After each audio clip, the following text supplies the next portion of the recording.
Eah-PT Ministries ibagezaho akandi gace k'ikiganiro cyayo ka programme yayo yitwa devotion cyangwa se kwiyegurira Imana. Tukaba twifuje kugira ngo tubasomere amagambo ari mu gatabo bita Kugana Yesu. Kugana Yesu ni agatabo keza cyane gatuma umuntu agira kwitekerezaho no kugira ngo yiyegurire Imana. Niyo mpamvu rero dushaka kugira ngo dusangire amagambo yo muri ko uko buri gitondo tuzajya tuyabagezaho. Mujye mwihangana n'uwo agezeho saa sita cyangwa se nimugoroba, ajye azirikana ko twayatanze mu gitondo. Turaganira rero, tugiye guhera ku cyigisho cya mbere cyiza cyane gikundwa kandi kiduhishurira urukundo rwa Data twese. Icyigisho cya mbere kivuga ngo urukundo Imana ifitiye abantu. Urukundo Imana ifitiye abantu. Ibyaremwe n'ibyahishuwe byose byerekana urukundo rw'Imana. Ubugingo, ubwenge n'umunezero byose bikomoka kuri Data twese, byose bikomoka kuri Data twese wo mu ijuru. Ibyaremwe byiza bitangaza ubyitegereza, wabona uburyo bikwiriye umuntu nuko bimuzanira umunezero. Nyamara si abantu gusa, ahubwo uwo munezero ugera no ku byaremwe byose. Izuba rirava, imvura ikagwa, bikanezeza isi, bikayihembura. Imisozi, inyanja n'ibibaya nabyo bitugaragariza urukundo rwa rurema. Imana niyo itungisha ibyaremwe byose igaburo ry'iminsi yose. Umugaragu w'Imana Dawidi yari abizi, niko kuvuga ati, amaso y'ibintu byose aragutegereza, nawe ukayagaburira ibyo kurya byabyo igihe cyabo. Upfumbatura igipfunsi cyawe ugahaza kwifuza kwibaho byose. Ayo magambo tuyabona muri Zaburi igice Zaburi 145 igice cya 15-16. Imana yaremye umuntu wera rwose kandi ufite amahoro n'umudendezo. Isi nziza nayo ubwo yavaga mu maboko ya rurema, nta kizinga cyo kononekara yari ifite. Nta n'igicucu cy'umuvumo cyayirangwagamo. Amakuba tugira n'urupfu rwatugezeho byazanye no kwica amategeko y'Imana. Nyamara nubwo ibyaha byatuzaniye imibabaro, urukundo ruramenyekana. Njye navuga ngo amen. Byanditswe muri Bibiliya yuko Imana yavumye ubutaka kubw'umuntu. Iyo dusomye mu magambo aboneka mu gice cy'Itangiriro 3:17, amahwa n'ibitovu, umuruho n'ibyago bitera abantu, agahinda n'ishavu byagenewe kubagirira akamaro no kubigisha inama Imana ibafitiye yo kuzabasayura no kubakura mu buhamya no guhenebera byazanywe n'icyaha. Yakobo yaravuze ngo, nako ni Pawulo yandikira Abaroma, aravuga ngo kubakunda Imana byose biberaho kutuzanira ibyiza. Nuko rero ngo amahwa, ibitovu, umuruho n'ibyago bitera abantu agahinda n'ishavu byagenewe kubagirira akamaro no kubigisha inama Imana ibafitiye yo kuzabasayura no kubakura mu buhanya no guhenebera byazanywe n'icyaha. Nubwo isi yazikanye mu byaha, ntirimo ishavu n'ubuhanya gusa, ahubwo aho tujya hose tuhabonera ibituzanira ihumure n'umunezero, ndetse no ku bitovu bihinyurwa hamera uburyo bwiza bugaragaza ineza y'Imana. Iri jambo ngo Imana ni urukundo byanditswe ku mugengararo w'ururabyo rwose no ku katsi kose kamera. Utunyoni twiza turirimba mu kirere n'uburabyo bw'amabara meza buhumuza umwuka neza, n'ibiti by'inganzamarumbo byo mu ishyamba bihorana itoto. Uko bingana byose bigaragaza uko Imana itugenzereza neza nk'umubyeyi w'impuhwe wifuriza abana be kunezerwa. Ijambo ry'Imana ryerekana imico ya nyiraryo, kandi rero Imana ubwayo niyo yagaragarije urukundo n'ibambe bitagira akagero ifitiye abanyabyaha. Igihe Mose yasabaga ati nyereka ubwiza bwawe burabagirana, Uwiteka aramusubije ati ubwanjye nzanyuza kugira neza kwanjye imbere yawe. Ayo magambo aboneka mu gice cyo mu Kuva igice cya 33 umurongo wa 18 19, cyangwa se mwimuka Misiri ku bantu bajya bakoresha Bibiliya ijambo ry'Imana na Bibiliya ntagatifu, igice cya 33 umurongo wa 18 n'uwa 19. Uko kugira neza kw'Imana nibwo bwiza bwayo. Imana yaravuze iti koko Uwiteka ni Imana y'ibambe n'imbabazi, itinda kurakara, ifite kugira neza kwinshi n'umurava mwinshi, igumanira abantu imbabazi kugeza mu buzukuruza babo ibi bihumbi, ibabarira gukiranirwa n'ibicumuro n'ibyaha. Kuva igice cya 34 umurongo wa 6 n'uwa 7, cyangwa se mu Misiri 34 6-7. Imana yacu igira ubuntu n'imbabazi, itinda kurakara, ifite kugira neza kwinshi. Amagambo aboneka muri Yona cyangwa se Yonasi igice cya 4 umurongo wa 20, kuko yishimira kubabarira. Mikaya cyangwa se Mika igice cya 7 umurongo wa 18. Mu isanzure ry'ijuru no mu isi Imana yahadushyiriye ibimenyetso byinshi by'ineza yayo. Ariko rero nubwo bimeze bityo, umwanzi w'ibyiza yahumye imitima y'abantu kugira ngo barebe n'Imana ubwoba ngo igira umwaga kandi yanga kubabarira. Uko niko Satani yabigaragaje.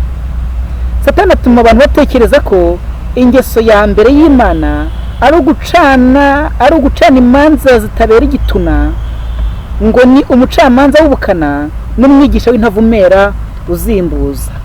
Pe ni ukuri benshi muko mu banyamadini bajya babibona, benshi muko abigisha bagiye batandukanye bagenda babibona. Dore uko niko babyigisha, berekana Imana nk'inyabukana, bakereka Imana nk'intavumera, nk'ireba abantu amafuti, nk'ibarebera kubashakira amafuti, cyangwa se gushaka icyabahana. Uko ntago ari ko Imana iri. Imana ni urukundo.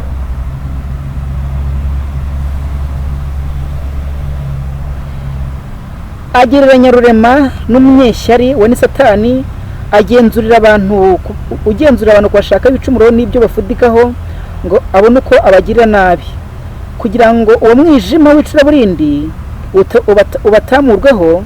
Nicyo cyatumye Yesu aza guturana n'abantu ngo abayishurire urukundo rw'Imana ruhebuje. Nta kintu cyari kutumenyesha Imana uko iteye keretse umwana w'Imana uri mu gituza cya se waje akayimenyekanisha.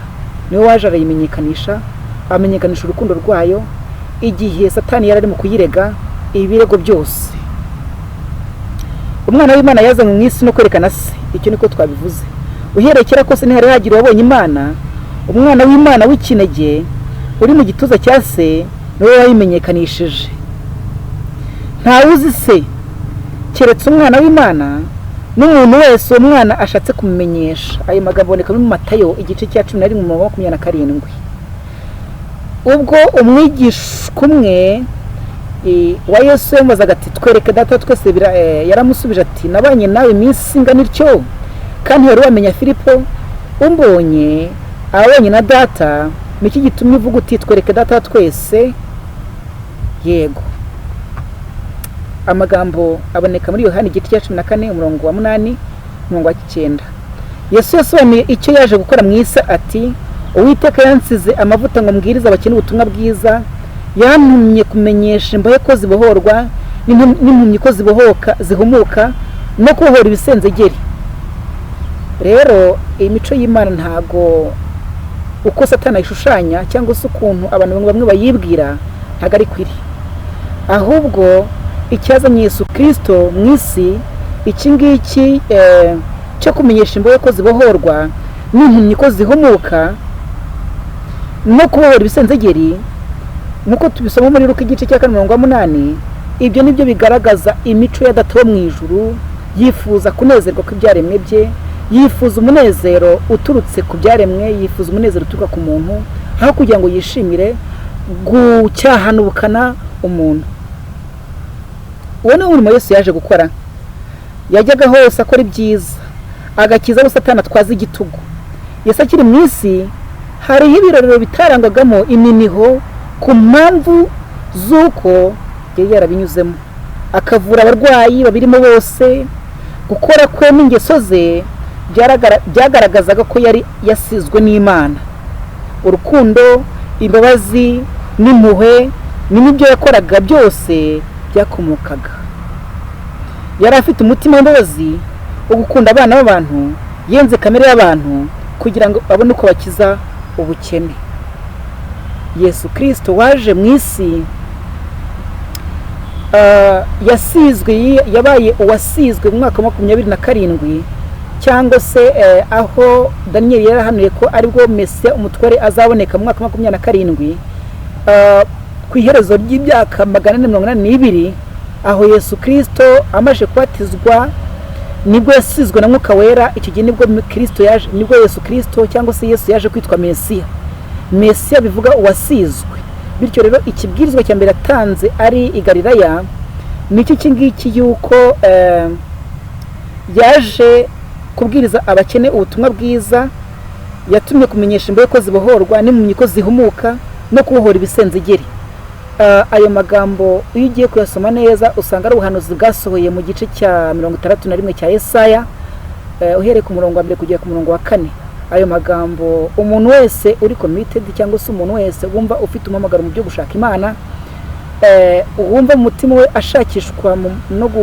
ashakishwa yahagizwa no gushaka Imana, agenda yasome. Urukundo, imbabazi n'impuhwe nimwo ibyo yakoraga byose bibyakomokaga. Yari afite umutima w'imbabazi wo gukunda abana b'abantu, yenze kamere y'abantu kugira ngo abone uko abakiza ubukene. Nta mukene cyangwa se umwinazi watinyaga kumwegera, ndetse n'abana bato bumvaga bamukunze bakundaga kumusanga bakicara ku bibero bye. Uko niko umukiza yari ateye. Urukundo rw'Imana rero, urukundo rw'umukiza wacu ruratangaje. Urukundo rudacyaha abana nuko bakunda gukubagana, urukundo rutuma ruterura abana rugakunda ikiremwa muntu. Uru rukundo ruratangaje, ni urukundo tutabasha kugereranya. Yesu ntiyigeze aryamira ukuriho ijambo na rimwe, yari azi uburyo bwo kugenza abantu, akabazirikana akabitaho. Ntiyigeze atukana, nta nubwo yacyahiraga ubusa, ntabwo yabarizaga ubusa unyurwaho, ntabwo yazinukwaga intege nke z'abantu, yajyaga avuga ukuri kandi akakuvugana urukundo iteka. Yeruraga uburyarya no kutizera n'ibibi, ariko yabikoranaga ikiniga. Nimwibuke neza, yaririye Yerusalemu, umudugudu yakundaga, kuko bari banze kumwakira kandi ari we nzira no kuri n'ubugingo. Eah-PT Ministries rero mu gushimishwa n'urukundo rw'Imana yanejejwe no kugira ngo tubagezeho iki cyigisho, kandi twifuje kugira ngo uko tuzajya dusengana mu gitondo twiyegurira Imana, tujye twigana kino gitabo cyo Kugana Yesu. Nkaba nifuza mutima wanjye ko mwakwiga no magambo muyitayeho, kandi agatabo bita Kugana Yesu kakabera inyungu n'inyunganizi ya buri gitondo igihe mupfukamye ku gisasiro mwiyegurira Imana. Amen. Iyi ni daily devotion cyangwa se no kwiyegurira Imana kwa buri gitondo. Bari bamwanze ariwe mukiza, ariko yabaranabanaga ibambe afite agahinda, yemeye kwigomwa no kubabara ngo abone uko abagira akamaro. Umuntu wese yari afite agaciro mu maso ye. Nubwo Yesu yari umunyacyubahiro, yemeye kwicisha bugufi kugira ngo abone uko asayira umunyabyaha wese. Ingeso z'Imana ni nazo za Kristo yerekaniye mu kubaho kwe. Ubwo niho dushaka kumenya ingeso z'Imana, dukwiye kureba ingeso za Kristo, kuko tubizisoma mu butumwa bwiza mu bahamya bwabwo. Imigezi y'impuhwe iva mu mutima wa Data wa twese igatembera mu bana imigezi y'impuhwe iva mu mutima wa Data wa twese igatembera ku bana b'abantu yagaragariye muri Kristo Yesu, umukiza mwiza w'ibambe. Yari Imana yigira umuntu. Yesu yemeye kubabara no gupfa kugira ngo aducungure. Yabaye umunyamubabaro wamenyereye intimba kugira ngo twebwe tubagabane umunezero w'iteka ryose. Amen. Imana yemeye guha umwana wayo ikunda ubuzima n'ukuri, gusiga ubwiza butarondoreka yahoranye mu ijuru, ngaze aze muri iyi si y'igisibe yaremajwe n'icyaha, irimo mwishima n'icuraburindi n'umuvumo n'urupfu. Yamwemereye kuva mu gituza cyayo no gusiga igitaramo cy'abamarayika, ngaze muri iyi si gukorwa n'isoni no gushinyagurirwa no kwangwa no kwemera urupfu rw'umusaraba ari twazira. Imana ishimwe. Yaraje yifatanya n'imibabaro ya mwene muntu kugira ngo asogongere ku mibabaro ya mwene muntu, bityo abone uko amucungura. Nta kintu cyari gikenewe keretse Imana kuza igatura mu bantu, yarangiza gutura mu bantu hanyuma ikabereka urugero rwo gutungana urwo ari rwo. Ibicumuro byacu n'ibyacumitiwe, yashenjaguriye gukiranirwa kwacu, igihano kiduhesha amahoro cyari kiri kuri we, kandi imibyimba ye niyo adukirisha. Twese twabibye nk'intama zizimiye, twese twabaye intatane, Uwiteka amushyira gukiranirwa kwacu twese. Amagambo yereka muri Yesaya igice cya 53 umurongo wa 5 na 6. Nimwitegereze ari mu butayu n'i Getsimani no ku musaraba, mbega uburyo umwana w'Imana utagira inenge yikoreye umutwaro w'ibyaha byacu. Amen. Isura ikangaranije iri i Getsimani, iri mu butayu igihe hanganaga na Satani. Ni umwitegereza ari mu butayu n'i Getsimani, byo nabisomye. Yesu kuko yari kimwe n'Imana, yamenye mu mutima we itandukaniro riteye ubwoba, ibyaha byashyize hagati y'Imana n'abantu nubwo tutabizi. Nibyo byatumye arangurura ijwi ataka ati, Mana yanjye niki kikundekesheje? Matayo igice cya 27:46. Amen.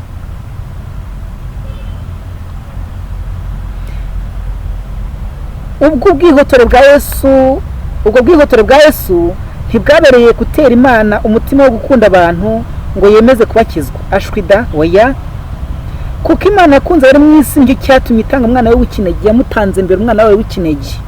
Imana yakunze Imana yadukunze umwana wayo ataremera kutubera impongano. Yamuduhayeho incungu kuko idukunda. Urukundo rwa Data n'urw'ibihe byose. Ntabwo urukundo rwa Data ruboneka kubwo kwitanga k'umwana wayo, oya, ahubwo yadukunze na mbere yuko aza mu isi, kuko niyo yamutanze. Urukundo rwayo nirwo rwatumye amutanga. Yesu niyo ncungu yanyurijemo urukundo rwayo ruhebuje ngo rusukwe ku bari mu isi bari barahorohamye mu isayo y'ibyaha. Twavuga yuko Imana yari muri Kristo yiyuza n'abari mu isi itababaraho ibicumuro byabo. Iyo usomye mu gitabo cy'Abakorinto, mu Rwanda rwa Paul yandikiye Abakorinto igice cya 5:19, Imana yabaranye n'umwana wayo mu kabaro k'Igitsimani no mu rupfu rw'inyabihanga kuko Imana yatanze igiciro gihebuje cy'agakiza kacu.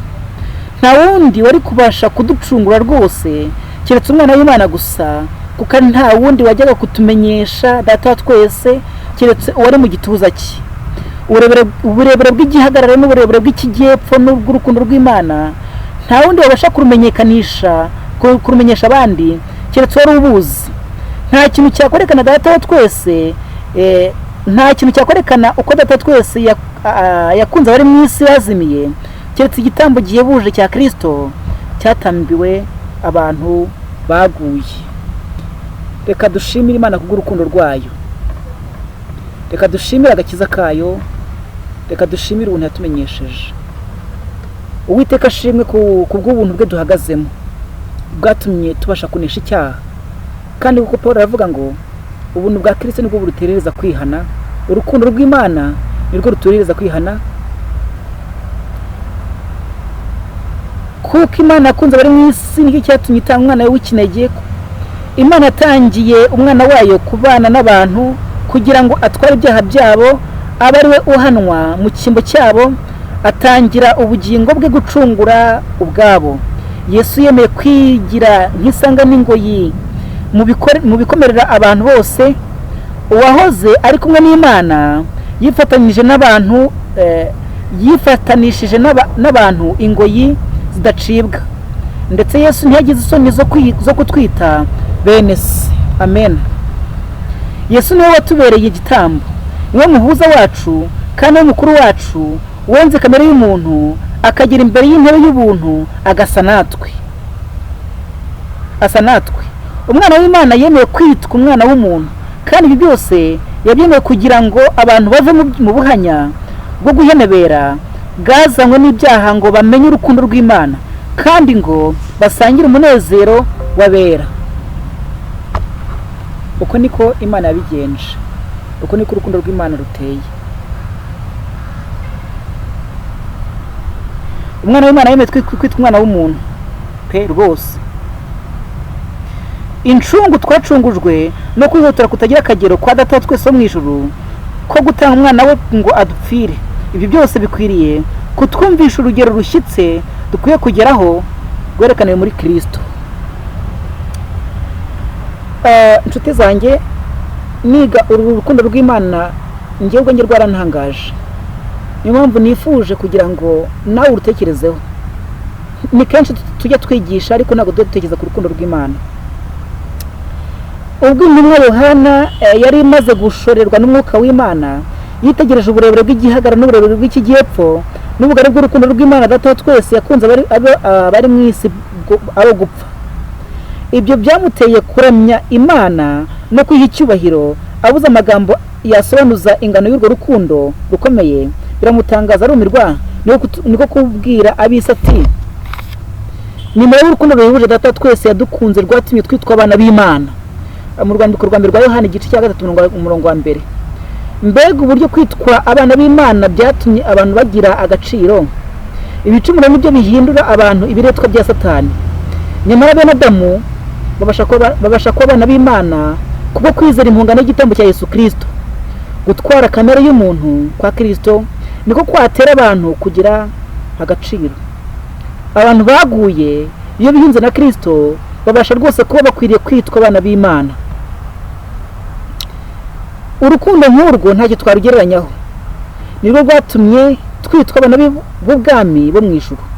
Mbega inkuru nziza y'inkoramutima dukwiye kuzirikana kuruta byose. Mbega urukundo ruhebuje Imana yakunze ab'isi batayikunda. Urwo rukundo ntirurondoreka, rutuma umutima wemera Imana, ukayigadukira nayo ikawugenza uko ishaka. Uko niko Paul yavuze ko urukundo rwa Kristo rutoreza kwihana. Uko turushaho gushimikira kumenya ingeso z'Imana no gutekereza umusaraba wa Kristo, niko turushaho kumenya impuhwe n'ibambe no kubarirwa n'ukuri no kutabera. Ni nako turushaho gushishoza n'ibindi byinshi bigaragaza urukundo rutagira akagero n'ibambe Imana idufitiye riruta iry'umubyeyi agirira umwana we. Uru ni rwo rukundo rw'Imana. Urukundo rw'Imana ruhishura byose, kandi urukundo rw'Imana ntacyo twarugeraho. Bityo rero urukundo rw'Imana muri iyi si y'igisibe yandujwe n'icyaha, hari ibintu bitumenyesha urukundo rw'Imana. Ibyahishuwe ari ibyanditswe bya nk'uko twabisomye hano. Iki ni icya mbere. Icya kabiri kiduhisha urukundo rw'Imana ni ibyaremwe. Icya gatatu kiduhisha urukundo rw'Imana ni ibito mu buzima bwa buri munsi. Rero muhirwa n'Uwiteka. Iyi ni Eah-PT Ministries ibagezaho ino programme. Ubwo tumaje kumenyesha programme 3. Tumaje kumenyesha programme y'ibyigisho dutambutsa, tumaje kumenyesha programme iyo kwigisha kose, aho twigisha iby'inyigisho za Bibiliya, ndetse tubagejeho n'indi programme ya 3 ubu ngubu ivuga ibya devotion cyangwa se kwiyegurira Imana. Ngira ngo aha ni dutangira indi programme nayo tuzayibamenyesha, ariko mukomeze mudusengere kugira ngo dukomeze tujye mbere, bityo hatagira utubona nk'umuntu ufite ikindi kintu ashaka. Turashaka kwamamara ku bwami bw'Imana hano mu isi. Ngaho Uwiteka nabahire kandi abumugisha umunsi mwiza. Amen.